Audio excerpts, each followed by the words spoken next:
Bienvenidas al podcast devocional. Este es un espacio de Mujer que Persevera. Somos Claudia y María René. Estamos escudriñando su palabra para aprender más y más de su gloria y vivir vidas que le reconocen y confían en Él. Bienvenidas. Salmo 71, oración de un anciano.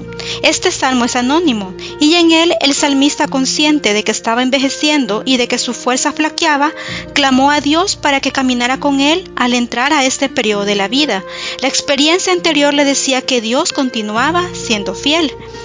Es muy interesante ver que en este salmo hay muchas referencias y alusiones a otros salmos. Te voy a mencionar algunas de ellas para que tomes nota y luego tú puedas comparar. En este salmo, en el versículo 1 al 3, se cita casi exactamente el Salmo 31, versículos del 1 al 3. Los pensamientos del Salmo 71:5 parecen sugeridos por el Salmo 22, versículos del 9 al 11.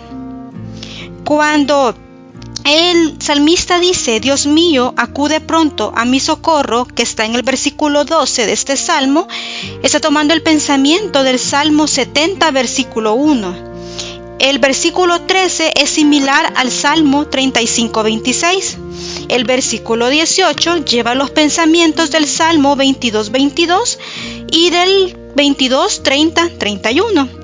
Y el Salmo 71:19 utiliza la redacción de Éxodo capítulo 15, versículo 11. Al parecer, el salmista conocía la palabra de Dios y a lo largo de toda su vida había sido cercana a ella, ya que en este salmo cita varias frases de las Escrituras para orar y alabar. Y notamos otro punto también en este salmo, que el salmista estaba seguro de quién era Dios en su vida.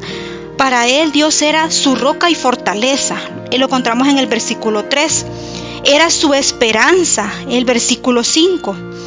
Y era su refugio fuerte, que está en el versículo 7.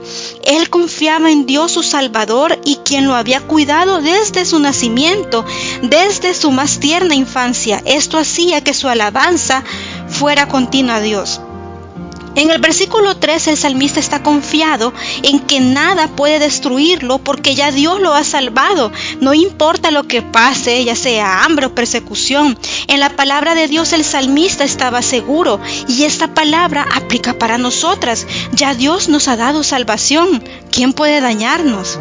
En el versículo 4 se revela cuál es el motivo por el cual el salmista clama por la protección de Dios. Había un hombre cruel que estaba amenazándolo.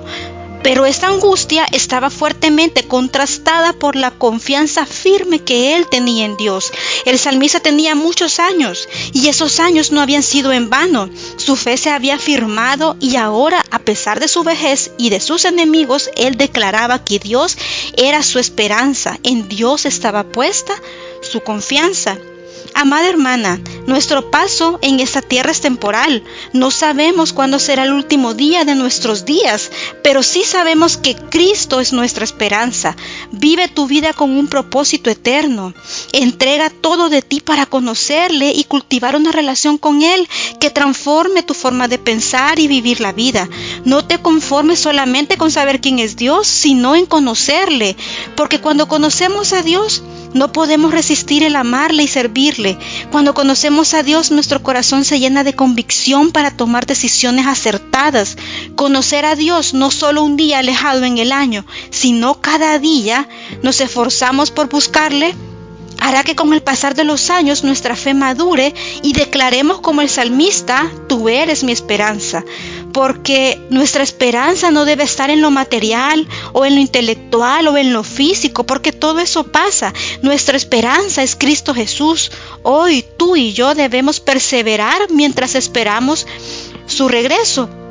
El filósofo Séneca dijo: la juventud bien empleada es el mayor consuelo para la ancianidad. Y aunque él era un pagano, cuánta razón tenía en esto, en sus palabras, ya que cuando nuestras fuerzas físicas se agoten y nuestros cabellos se llenen de canas, lo único que nos quedará fue lo que en la juventud construimos. Y no estoy hablando de lo material, sino de lo espiritual, nuestra fe. Por eso el salmista podía declarar con firmeza: tú eres mi esperanza, porque él reconocía que desde su juventud Dios lo había guardado, protegido, cuidado, y él por su parte alababa a Dios continuamente. Léelo versículos 6, el 8, el 14 y el 22. ¿Te fijas? Continuamente él está alabando a Dios y declara que lo seguirá haciendo en el futuro. La alabanza a Dios no solamente consta en cantar y alzar nuestras manos en adoración, sino en un estilo de vida que refleja nuestra fe en Dios. Y esa era la vida que este salmista en su ancianidad estaba declarando, porque es lo que él había vivido. Hermana, sigamos su ejemplo, y sea la edad que hoy tú tengas, proponte vivir tus años para alabar al Señor, para que tu relación con Él sea firme, porque nada de esto será en vano. Cuando hacemos de Dios nuestro refugio, no somos avergonzadas. El salmista posiblemente había pasado muchas adversidades, pero aún así era asombro de muchos. ¿Pero de qué se sorprendían? De sus aflicciones y ataques, pero él sabía en quién estaba firme en su esperanza. Su refugio no era una casa con pilares fortalecidos o un grupo de hombres que lo protegían de algún ataque, sino que su refugio era Dios mismo, quien lo había guardado desde la juventud. Hermana, confiemos en Dios en todo tiempo. Más de alguna vez hemos pensado, ¿cómo será nuestra vejez? Cuando nuestro cuerpo esté lleno de dolencias y no retengamos las ideas como antes lo hacíamos. O quizás ya estás en esa etapa o entrando en esa etapa de la vida. Pero déjame decirte que no importa cuánto cambiemos físicamente, Dios sigue siendo fuerte y poderoso. Podemos confiar en Él porque nuestra fuerza disminuye, pero la de Dios jamás disminuye porque Él es eterno y sus atributos no cambian con el tiempo. Y fíjate qué gran ejemplo es el que nos está dejando el salmista en este salmo, ya que había muchos que se burlaban de él y decían que Dios lo había desamparado y lo perseguían y conspiraban contra él. Pero con todo, él en el versículo 14 declara: yo esperaré continuamente. Y es que su fe no estaba basada en su edad, en lo externo o en sus circunstancias, sino en que Dios ya lo había salvado. Hermanas, no dejemos que nuestra alabanza a Dios se vea afectada por nada ni nadie. Recuerda que mientras estemos en este mundo caído, sobrarán las situaciones que nos empujen a dejar nuestro amor por Dios a un lado, pero perseveremos en lo que hemos creído. El salmista tuvo la bendición que desde su juventud conoció y sirvió al Señor. Lo podemos ver en el versículo 17, y eso lo formó en un hombre firme. Hermana, puede que tú hayas conocido al Señor en tu niñez, y ese es uno de los regalos más preciosos, conocer la palabra de Dios desde el inicio de nuestra vida. Déjame decirte que eso que el Señor te dio desde tu niñez se convierte en un poderoso escudo para tu vida. O quizás conociste al Señor en tu adolescencia o juventud, qué etapa más difícil, ¿no? Pero en medio de todos esos cambios, Él fue a tu encuentro y te apartó para sí antes que tus años se volvieran aún más difíciles. O quizás conociste al Señor en tu edad adulta, cuando ya todos los cambios significativos en tu vida habían cesado.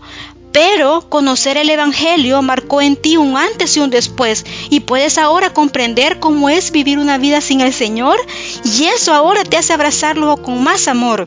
Lo que te quiero decir con todo esto es que nunca es tarde para ser una nueva criatura. Sea la edad que sea en la que tú conociste al Señor, fue en su tiempo perfecto. Y dale gracias con todo tu corazón porque te escogió y te salvó. En mi caso, yo conocí al Señor a los 23 años y solía pensar que mi vida pasada había sido en vano y que hubiese yo querido conocer al Señor desde la niñez. Y aunque ciertamente una vida sin el Señor es vana, con los años el Señor me hizo comprender que no debía importarme la edad en lo que lo conocí, sino la vida eterna que voy a tener a su lado. Abraza tus años caminando con el Señor con agradecimiento y contentamiento, y declara como el salmista: y yo te daré gracias con el arpa, cantaré tu verdad, Dios mío, a ti cantaré alabanzas con la lira, oh Santo de Israel. Hermanas, crezcamos en edad abrazando el Evangelio cada día, Cuidemos nuestro cuerpo y salud, pero no descansemos en lo externo, sino que hagamos del Señor nuestra fortaleza. Colosenses 1, 26 al 27 dice: es decir, el misterio que ha estado oculto desde los siglos y generaciones pasadas, pero que ahora ha sido manifestada a sus santos, a quienes Dios quiso dar a conocer cuáles son las riquezas de la gloria de este misterio entre los gentiles, que es Cristo en vosotros, la esperanza de gloria. Nuestra esperanza no está en algo que tú y yo podamos lograr, no es por nuestro trabajo fiel en servir a Dios, ni porque tan fiel seamos en nuestros compromisos espirituales, sino que se basa en la presencia de Jesús en nuestra vida. Él está en nosotros. Lo bueno que podamos ser o hacer es porque Él mora en nosotros con su Santo Espíritu. En el Antiguo Testamento eso no era claro, era un misterio que Jesús vino a revelar con su venida. Ahora somos parte de su pueblo por su sangre preciosa. Hermana, esta verdad es la que debe darnos la fuerza y valentía para envejecer con gracia y amor. No te desanimes por los cambios físicos que llegues a experimentar, sino que alaba a Dios porque Cristo mora en ti. Seamos mujeres que perseveran en el Evangelio y se gozan en Él en cada etapa de su vida. El Señor te bendiga.